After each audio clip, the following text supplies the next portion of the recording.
सुप्रभात बच्चों। आज हम क्षितिज भाग 2 के गद्य खंड में से नेताजी का चश्मा, जिसे कि स्वयं प्रकाश जी ने लिखा है, इस पाठ का सारांश समझेंगे। सबसे पहले लेखक के विषय में। स्वयं प्रकाश जी का जन्म सन 1947 में इंदौर, मध्य प्रदेश में हुआ था। उन्होंने मैकेनिकल इंजीनियरिंग की पढ़ाई की और एक औद्योगिक प्रतिष्ठान में नौकरी करने लगे। अपने जीवन का बड़ा हिस्सा उन्होंने मूल रूप से राजस्थान में बिताया। वे वर्तमान में स्वैच्छिक सेवानिवृत्ति लेकर भोपाल में रह रहे हैं। उनकी चर्चा एक कुशल कथाकार के रूप में की जाती है। वे वसुधा नामक पत्रिका में संपादन कार्य से भी जुड़े हुए हैं। उनकी साहित्यिक सेवाओं के लिए उन्हें पहल सम्मान, बनमाली सम्मान, राजस्थान साहित्य अकादमी जैसे पुरस्कारों से सम्मानित किया जा चुका है। स्वयं प्रकाश जी की जो मुख्य रचनाएं हैं, मूल रूप से कहानी संग्रह। अब तक उनके 13 कहानी संग्रह प्रकाशित हो गए हैं, जिनमें सूरज कब निकलेगा, आएंगे अच्छे दिन भी, आदमी जात का आदमी, संधान आदि प्रमुख हैं। उपन्यासों की श्रेणी में बीच में विनय और ईंधन आदि उनके प्रसिद्ध उपन्यास हैं। तो आइए आज पढ़ते हैं पाठ नेताजी का चश्मा। प्रस्तुत जो पाठ है, इसमें देशभक्ति की भावना से परिपूर्ण एक भावपूर्ण कहानी है, जिसमें देश के नागरिकों को विकास के कार्य करने और देशभक्ति और देश प्रेम की भावना प्रकट करने की प्रेरणा दी गई है। इस कहानी में कैप्टन चश्मे वाले के माध्यम से देश के करोड़ों लोगों के देशभक्ति पूर्ण योगदान को उभारने का प्रयास लेखक के द्वारा किया गया है। कहानी के अनुसार केवल बड़ों में ही नहीं, बल्कि बच्चों में आने वाली पीढ़ी में भी देश प्रेम और देशभक्ति की भावना भरपूर मात्रा में हो, इसीलिए इसे प्रदर्शित करने का प्रयास यहाँ पर लेखक ने किया है। तो ये जो पाठ है, इसमें एक कस्बे का जिक्र किया गया है, जिस कस्बे में कुछ पक्के मकान थे, एक छोटा सा बाजार भी था, लड़कों और लड़कियों का एक एक स्कूल भी था, सीमेंट का एक छोटा सा कारखाना भी वहाँ पर मौजूद था, 2 ओपन सिनेमा घर भी थे और एक छोटी सी नगर पालिका भी थी। तो ये जो नगर पालिका थी, कस्बे में यदा कदा छोटे छोटे काम करवाती रहती थी। तो एक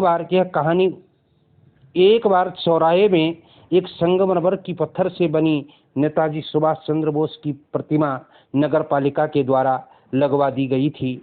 यह कहानी उसी प्रतिमा के इर्द गिर्द घूमती है कि उस प्रतिमा में उस मूर्ति को देखकर ऐसा लगता था कि किसी स्थानीय कलाकार को नगर पालिका के द्वारा यह कार्य सौंप दिया गया होगा कि आप शीघ्रातिशीघ्र इस कार्य को परिपूर्ण कर दीजिए। अब देखते क्या है बच्चों, कि वहाँ पर एक हालदार साहब हैं कि जो कि अपनी कंपनी के काम के सिलसिले में हर 15वें दिन से उस कस्बे से होकर के गुजरते हैं। हालदार साहब जब पहली बार इस कस्बे से गुजर रहे थे, तो उनकी नज़र नेताजी की मूर्ति पर पड़ी।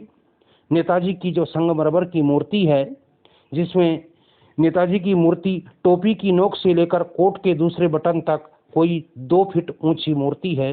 नेताजी की मूर्ति वैसे तो बड़ी सुंदर थी, लेकिन उस पे एक ही कमी थी कि उसकी आंखों पर चश्मा नहीं था।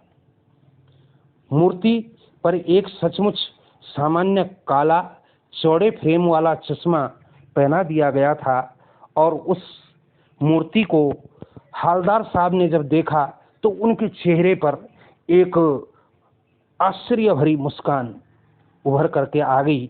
अरे, मूर्ति तो पत्थर की और चश्मा पहनती है असली।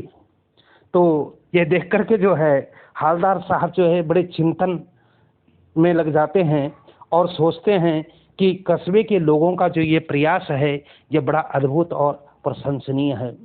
मूर्ति के आकार का ही महत्व नहीं, बल्कि लोगों की जो जन सामान्य की जो भावना है, उनके मन में जो देशभक्ति है, उस देशभक्ति को दिखाती हुई यह मूर्ति है। दूसरे दिन कस्बे में गुजरने पर जब हालदार साहब मूर्ति पर बदला हुआ चश्मा देखते हैं तो उन्हें और भी ज़्यादा आश्चर्य होता है। अरे भाई, क्या आइडिया है। सोचते हैं कि मूर्ति वही है, कपड़े भी वही है, मूर्ति कपड़े नहीं बदलती है, लेकिन मूर्ति जो है वो चश्मा बदल देती है। बड़ा आश्चर्य होता है। एक बार चश्मा बदल जाने की उत्कंठा इतनी तीव्र हो गई कि वह जो है समीप में जो एक पनवाड़ी था, जिसकी पान की छोटी सी दुकान थी, उसके पास जाकर के पूछते हैं, अरे भाई साहब, मेरे मन में एक शंका है कि आप ये बता दीजिएगा कि ये जो चश्मा बदलने का जो ये कारण है, ये मूर्ति है, ये क्या कौन बदलता है इस पर चश्मा। तो वो मुस्कुराते हुए पान वाला बोलता है कि साहब, कोई यह ग्राहक जो है, एक यहाँ पर मोहल्ले में ही जो है एक कैप्टन है, कैप्टन बदलता है, कैप्टन चश्मे वाला है। एक व्यक्ति है जिसका उपनाम जो है वो कैप्टन है, जिसकी चश्मे की दुकान है, और उस बेचारे के मन में जो है देश भक्तों के प्रति असीम प्रेम और श्रद्धा है, और वही जो है अपनी दुकान से ला करके एक चश्मे का फ्रेम ला करके जो है नेताजी की मूर्ति पर टांग देता है। और देखते क्या है कि कभी जब उसकी दुकान पर कोई ग्राहक पहुंचता है और वो ठीक वैसे ही चश्मे के फ्रेम की फरमाइश करता है, तो वो उस मूर्ति पर लगे हुए चश्मे को जो है उतार लाता है और उस पर जो है दूसरा फ्रेम लगा देता है। यही कारण है कि इस पर आपको जो है हर 15वें दिन जब आप यहाँ आते हैं तो आपको फ्रेम, मूर्ति जो है उस पर जो है चश्मे का फ्रेम बदला हुआ नजर आता है। तब हालदार साहब को जो है मूर्ति पर चश्मा बदलने का जो कारण था वो वास्तव में समझ में आया, और चश्मे वाले कैप्टन को बिना चश्मे वाली मूर्ति जब बुरी लगती थी तो अपनी छोटी सी दुकान से इस प्रकार के कार्य को वो करता था। तो ये देख करके जो है हालदार साहब के मन में कैप्टन के विषय में जानने की और उत्कंठा होती है, और वे उस पान वाले से जो है उस चश्मे वाले के विषय में पूछते हैं, अरे भाई साहब, आप ये बताइए, क्या ये कोई फौज में है कि जिनका नाम आप कैप्टन कहते हैं, ये कोई फौज में? तो वो बड़े व्यंग भरे उसमें बोलता है कि नहीं जी, ये कोई जो है कोई कैप्टन नहीं है, बल्कि इसे तो लोग जो है, ये लंगड़ा क्या जाएगा फौज में। एक व्यंग्य कसता है उस पर, जो कि हालदार साहब को जो है बहुत बुरा लगता है। जब बाद में हालदार साहब की नज़र मूर्ति के नीचे पड़ती है तो मूर्ति के नीचे देखते क्या हैं कि शब्दों में जो पत्थर लगा हुआ जिस पर लिखा गया है, मूर्तिकार मास्टर मोतीलाल। अब ये मोतीलाल और कोई नहीं है, कस्बे के ही कोई मास्टर थे जो कलाकार थे, और ऐसा प्रतीत होता है कि नगर पालिका ने जो है सीमित समय में ही उन्हें आदेश दिया हो कि आप जो है कम समय में ही जो है आप ये मूर्ति बना करके तैयार कर दीजिए। और आप ये देखिए कि मोतीलाल जी ने भी जो है बड़ी तेजी से जो है वो चश्मे का फ्रेम बनाना जो है मूर्ति पर भूल गए, और देखते क्या है कि उनके लिए सबसे बड़ी समस्या ये हो गई कि मूर्ति तो बना दी, लेकिन आप पारदर्शी जो चश्मा है वो मूर्ति पर कैसा बनाया जाए। उन्होंने बेचारों ने बनाने का प्रयास भी किया होगा, लेकिन हो सकता है असफल रहे हों। तो ये देख करके जो है जो कैप्टन चश्मे वाला है उसके मन में जो भाव भंगिमा जागी, देशभक्ति की जो लहर थी उसके मन में, नेताजी के प्रति जो असीम स्नेह था उसके मन में, तो उसने उस मूर्ति पर जो है चश्मे का जो फ्रेम था वो लगा दिया। और जब पान वाले के द्वारा उसका मजाक उड़ा दिया जाता है तो कहता, हालदार साहब ने पान वाले से पूछा कि कैप्टन चश्मा वाला क्या नेताजी का साथी रहा होगा या आज़ाद हिंद फौज का ही कोई भूतपूर्व सिपाही रहा होगा। तो पान वाला भी जो है हंसते हुए जो है व्यंग्यात्मक शब्दावली में कहता है कि आप जो है, अरे वो तो साहब वो तो पागल है, वो लंगड़ा क्या जाएगा फौज में। और उनकी बातों को सोच करके हालदार साहब को जो है बड़ा बुरा लगता है। अब आप ये देखेंगे कि हालदार साहब जब आते हैं तो वो कैप्टन को देख करके जो है हैरान रह जाते हैं।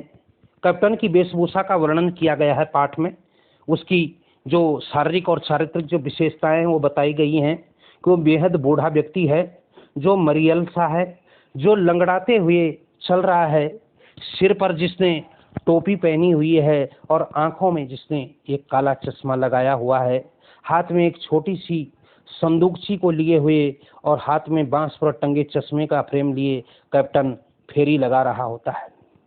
ये देख करके हालदार साहब को जो है उसका वास्तविक नाम क्या है ये पता नहीं है, आश्चर्य होता है। वे बेचैन हो जाते हैं और ड्राइवर से पूछते हैं कि चलो अब चलो भाई यहाँ से। अब कुछ समय के पश्चात देखते हैं क्या है कि हर 15वें दिन जो है हालदार साहब उस मार्ग से निकलते हैं। तो कुछ समय के पश्चात लगभग 2 साल की अवधि पूर्ण होने के बाद जब एक बार हालदार साहब पुनः उसी मार्ग पर आते हैं तो देखते क्या हैं कि मूर्ति तो वही है, जगह भी वही है, लेकिन उन्हें उस दिन जो है उस मूर्ति पर जो है चश्मे का फ्रेम नहीं दिखाई देता है। बड़ा आश्चर्य होता है कि कहाँ गया भाई, चश्मा कहाँ गया होगा, क्या बात है। फिर पान वाले से उदास होकर के पूछते हैं साहब ये चश्मा क्यों नहीं है। तो पनवाड़ी उन्हें बताता है कि साहब कैप्टन जो है मर चुका है। तो हालदार साहब को भी जो है बड़ा आश्चर्य होता है, दुख होता है और वो बिल्कुल उदास मन से जो है अपने गंतव्य की ओर चले जाते हैं। अब ये देख करके हालदार साहब बार बार सोच रहे हैं कि देश की खातिर जिन लोगों ने जो अपने अपने प्राणों का बलिदान किया, आत्माहुति की, होम किया, उन पर भी जो है हमारे देश के कुछ ऐसे लोग हैं जो मजाक करते हैं, हंसी उड़ाते हैं। ठीक अब से कुछ दिन बाद 15-20 दिन बाद जो है हालदार साहब फिर उस कस्बे से गुजरते हैं और गुजरने से पहले वे सोच रहे थे कि वे आज इस मूर्ति की तरफ देखेंगे नहीं, रुकेंगे नहीं। लेकिन जैसे ही वहां पर पहुंचते हैं तो देखते क्या हैं कि मूर्ति पर किसी ने जो है सरकंडे का बनाया हुआ एक चश्मा फ्रेम लगाया हुआ है। तो ड्राइवर को कहते हैं रुको रुको। ड्राइवर ने भी जो है जोर से ब्रेक लगाए हैं और गाड़ी रुकी, चरमराते हुए ब्रेक के साथ गाड़ी रुकी। ड्राइवर ने ब्रेक लगाए तो गाड़ी रुक गई। साहब जो है जीप से कूद करके उतरे और देखते क्या हैं कि मूर्ति पे देखते हैं कि जो मूर्ति उन्होंने कुछ दिन पहले देखी थी उसमें जो है जो चश्मा विहीन थी, अब उसमें जो है सरकंडे का बना हुआ चश्मा देखते हैं। तो उनकी आंखें इस दृश्य को देख करके नम हो जाती हैं, भर जाती हैं।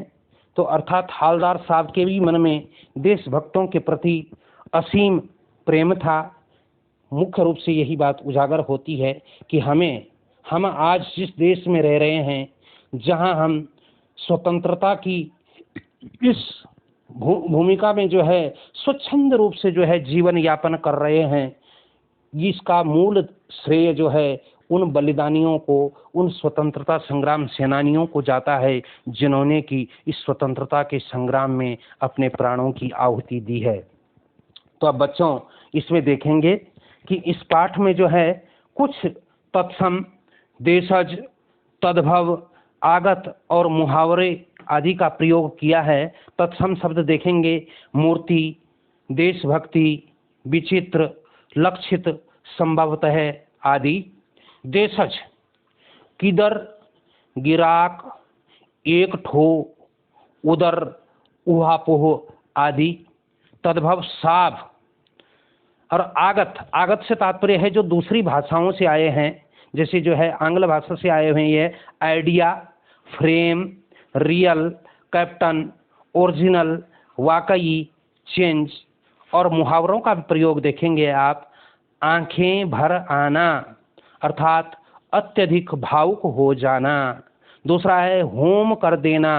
होम से तात्पर्य है हवन कर देना। हवन करने से तात्पर्य क्या है कि जिन बलिदानियों ने अपने प्राणों का होम कर दिया स्वतंत्रता प्राप्ति के लिए, वहां पर आया होम कर देना, हवन कर देना, आत्म बलिदान कर देना। तो संभवतः इस पाठ की जो ये व्याख्या है, सारांश है, आप लोगों की समझ में भली भांति आया होगा। आप इसे लाइक करें, शेयर करें, सब्सक्राइब करें। धन्यवाद।